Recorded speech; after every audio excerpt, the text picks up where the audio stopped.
আমেরিকার লস এঞ্জেলেসের মধ্যে আগুন লাগছে। মনে হয় হুম। পুরা বাংলাদেশের মানুষ এত খুশি। ওরা ওইখানে বসে, বসে মানে আলহামদুলিল্লাহ বলতে, বলতে ফেসবুক পুরা ভাসায় ফেলতেছে। অথচ এই মানুষগুলার সাথেই ওরা মানে যখন আগে কথা হইতো কিছু মানুষের দেখছি অনেক ধরনের ওদের ইনকোয়ারি, ওদের মেয়েরে আমেরিকাতে বিয়ে দিবে, ওদের ছেলেরে কিভাবে আমেরিকাতে পাঠাবে, আমেরিকাতে আসার ওয়ে কি, ইভেন ওরা ভিসায় আসে আর বাংলাদেশে যায় না।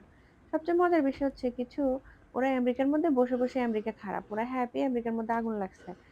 তো তোরা আমেরিকারে এত অপছন্দ করস, তোরা আমেরিকাতে বসে রইছিস কি লাইগা? তোরা চলে যা।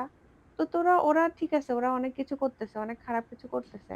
ওরা হয়তো অনেক জায়গায় সাপোর্ট করতেছে। কিন্তু তার মানে এই না যে পুরো আমেরিকার সবাই খারাপ। ওরা কিন্তু আমেরিকার মধ্যে যারা আছে এরা বিভিন্ন দেশের মানুষ, রাইট? ওরা এখানে এসে থাকতেছে। ওদের ট্যাক্সের টাকায় দেশ চলতেছে।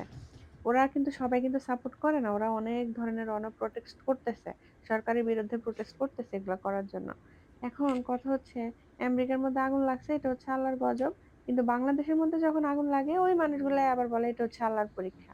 তো ওই যে দেশের মধ্যে যে ঢাকার মধ্যে কতবার আগুন লাগছে, এই মনে হয় গত সপ্তাহে মাইজদির মধ্যে আগুন লাগছে। এগুলা কিসের গজব?